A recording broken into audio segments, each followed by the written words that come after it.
Medical Dilemma.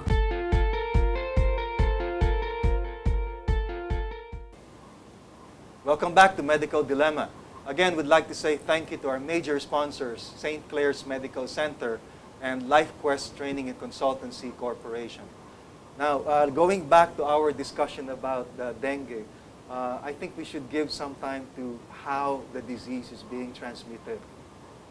Again, it's through a mosquito bite. A dengue-infected mosquito who bites a dengue-infected person bites an uninfected individual.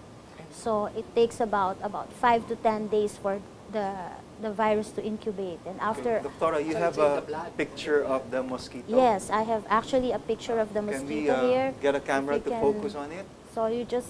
So that people will detect. That's how the... that's what it looks like. That's 100 times or more magnified. Yes, of course, this is a magnified view, but this is how the Aedes aegypti mosquito looks like.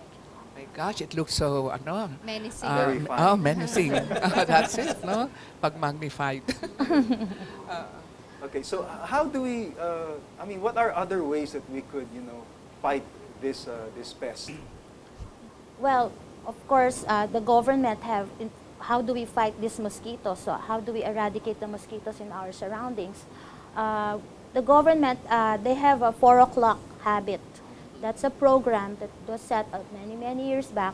So just to remind the people, at 4 o'clock, make it a habit to check out your environment, even office, your house, area, for stagnant waters. Stagnant water. Yes, Pwede na ba mag-bygone na dyan? Or what? At 4 o'clock? Is it practical? Well, of course, with take the necessary precautions if you're going to use mga anti-mosquito sprays.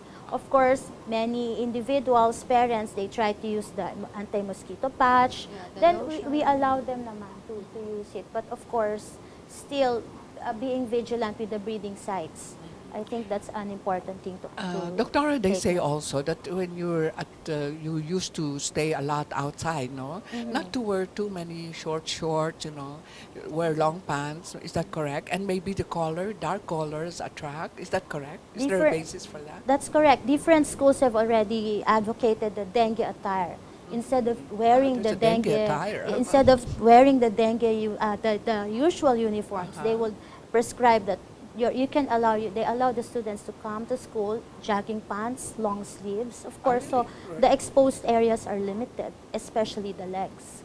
Because low flying, daytime biting, dengue mosquitoes. Is there a correlation between the level of poverty in a location and the number of dengue cases detected in such locations? Well, of course, the thing is it will bottom down to the breeding sites and to the areas where the mosquitoes breed a lot. So if you keep a clean environment with very little areas of stagnant water, then it should be... I see in the market sometimes, no? There's may mga tubig doon sa drainage supposed to be stagnant, and because of our poor drainage, sometimes they breed the water. There's stagnant water there. I can imagine the same thing will be found in very congested places where people are living really in almost face to face. And if you neglect these areas, then that's one. That will become a breeding site. Supposing there's fumigation, right? How long will that the next breed of infected mosquitoes arrive again? Maybe just remove. You have to clean them. You just have to do it regularly. Otherwise, if the polluted water is still there, probably. So after it's not just one. The egg nila? Yes, doctor. I think all in all they work together. The fumigation, the cleaning of the surroundings. It's not just one over the other. But in fumigation, you have to be sure that you don't breathe in also the chemicals. I know of one patient who developed cancer at the age of 13. Yeah. Because of the history only showed na huminga ng malalim nung fumigated yung place. So this has to be addressed also, because these chemicals are also not it's not meant totally for... harmless, right? Yes. They're not harmless. Father Jerry, when you were suffering from dengue, did you try that tawa remedy? As a matter that of a lot fact, of I did. people swear by. I did not tell my doctor. The doctor was doing her part. Yeah. She is an infectious medicine expert. She was doing that, trying to monitor my platelets, etc., etc., going down from 80 to 40, etc., etc. It was when it went down to 30 that I asked a sister who was there, also serving in the hospital, the UST. I said, "Sister, can you bring me tawa?" But where did you learn about it? How did I you know learned it when I was effective? also in a missionary land in Davao, where I see a lot of this tawa. I know the tawa, That's right. how Yes. how it appears and the color, etc., the shape of the leaves. leaves. No, I know it. So I said, "Sister, can you bring it to me, and then can you boil it?" And she gave me a And you pitcher drank the full concoction. of concoction. Yes. It colored green, just like a And tea. then Tea, you Just like a yes. tea. drink it. So I drank it every hour. I drink one glass, 1 hour, etc., etc. And you don't believe it. The next day, my platelet went up. Oh, So that fast. Doctor, fast. what do you think about So it? As a matter Tawa of fact, tawa. when the doctor said, if it goes down to 30, Father, we're going to have Admitted. blood transfusion. Blood transfusion. On the verge So, of blood transfusion. So be prepared with it, and then blood is already prepared. It's already in the laboratory waiting, and we was waiting for it until after. Immediately, it just went up.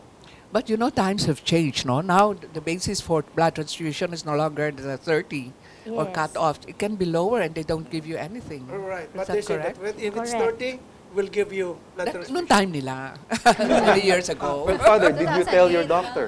I didn't tell my doctor. You didn't tell your doctor? I said, "Sister, just Miracle. don't tell the doctor, because she might have different idea about it, because there are no research about this. It's like an old Although now wives' tale. there are now research, and they're trying to develop it. I heard from the RITM is trying to develop it. If in fact there is something good in the In tawa. tawa-tawa. So yes. what is your advice? Supposing a patient Yes, would ask you, Doctora, what Doctora, do you do? We First, need- with regards to the tawa-tawa, I have had patients who use the tawa-tawa. They tell me, I like Father, but the other patients, they tell me.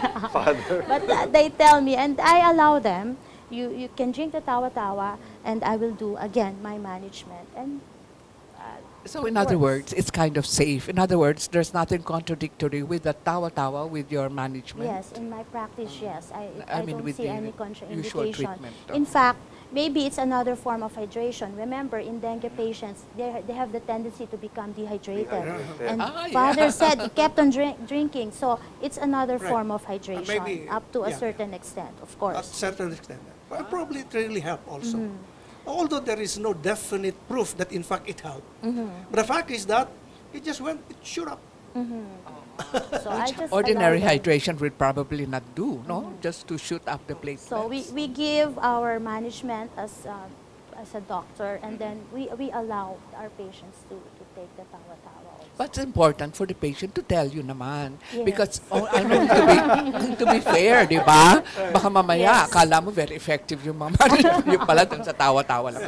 And of course, as I have said, the platelet, it's a combination. When do we transfuse? It's a combination of the overall picture of the patient. As I have said, the platelet count, once the fever lyses, so a patient with dengue will have a fever for 2 to 7 days. So once the fever lyses, what you have to remember is that the platelet may still go down in the next 2 to 3 days. You mean to say actually a after the crucial fever point. has gone down, Yes. the platelet can still follow? Yes, in fact, that's a crucial point. Some would relax. No more fever. I will not go to the doctor. All the more that they will not go to the doctor. Yes. No more fever. Right.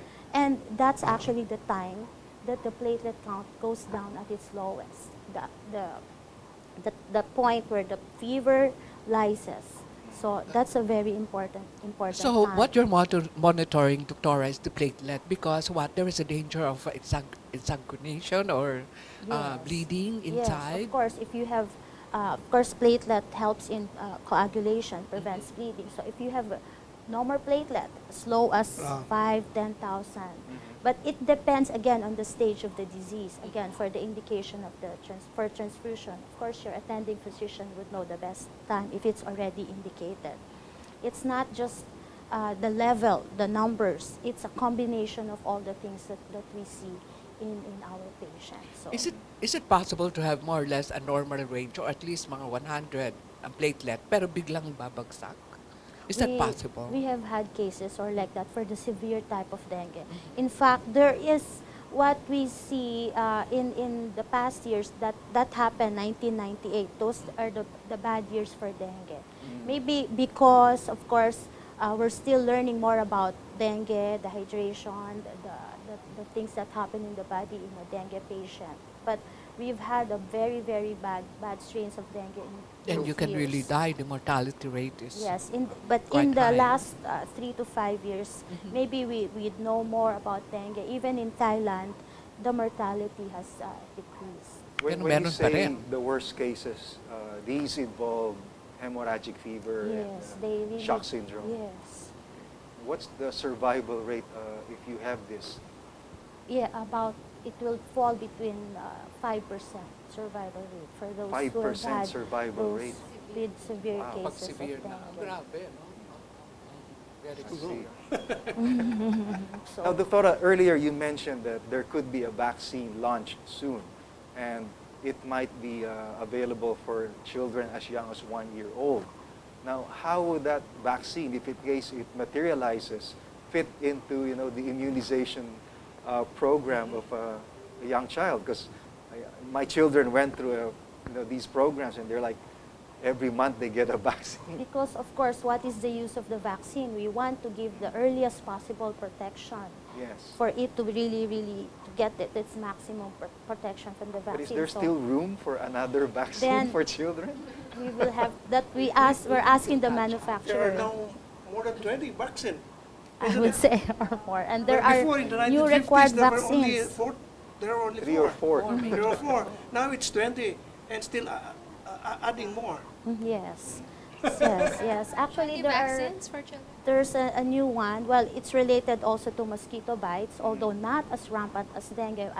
Will be the Japanese bee encephalitis. There's already a vaccine So for that that. and targets it's the already brain, being huh? required, Oo. yes. Mahirap yun, no? But since we're talking about mosquito bites, you get that also from mosquito From bites. mosquito bites as well. When you say Japanese, did it originate from Yeah, Japan? It has something to it do with has. Something in Paper. Japan. Like the Like Aedes that- aegypti, Aedes the aegypti. mosquito, It's was what That's the originated place from where it came Egypt. That's why according it's to Egypt. father. Oh. yes. Kaya Okay. Egypti. Well, my God. we've reached the end of our show, so we'll have to say our parting words. Attorney Sara Sugitan. Yes, I think a very important point that Dr. Pam raised today is that when you think the fever is already down in a patient, that's when you don't bring the patient to the doctor. When, as a matter of fact, that's a very crucial period to observe to determine whether or not severe na yung case ng dengue. So just watch out for it. Just work closely in coordination with your doctor if you or your loved one has fever, no? Kasi it's very hard to determine also if one has dengue or not. So that's it. Okay, Doctora Pam Caedo, reminder for our viewers. Of course, for all the parents out there, there is no substitute for a high index of suspicion. So if you have your children or any of your child is having an unexplained cause for fever, of course, it's always good to have your checkup with your pediatrician. Okay, Father Jerry, a former dengue patient. One of the things that probably we have to remember is the role of the government in defeating this disease. Because right now, for example, even with a 3.2 trillion budget, the budget for health is still very low. When in the law, it's supposed to be 5% out of the gross national product.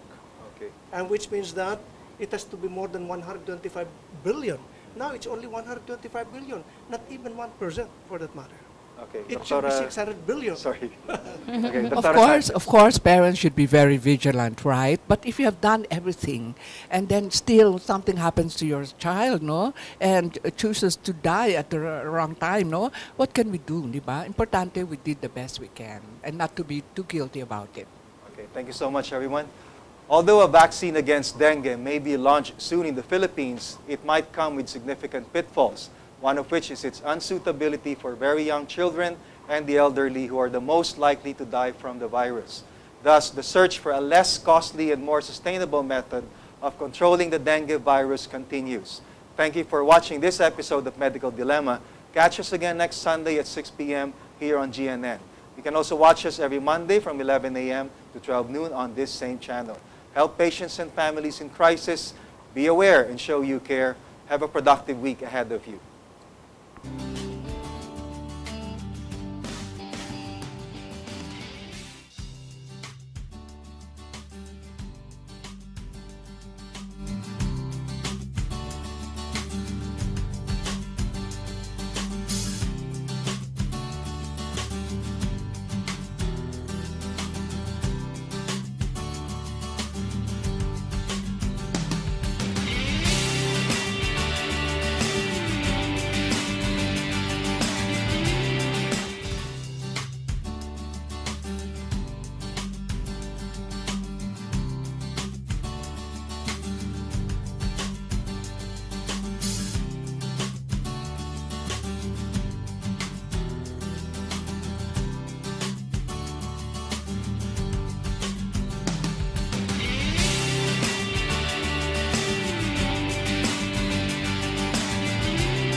Medical Dilemma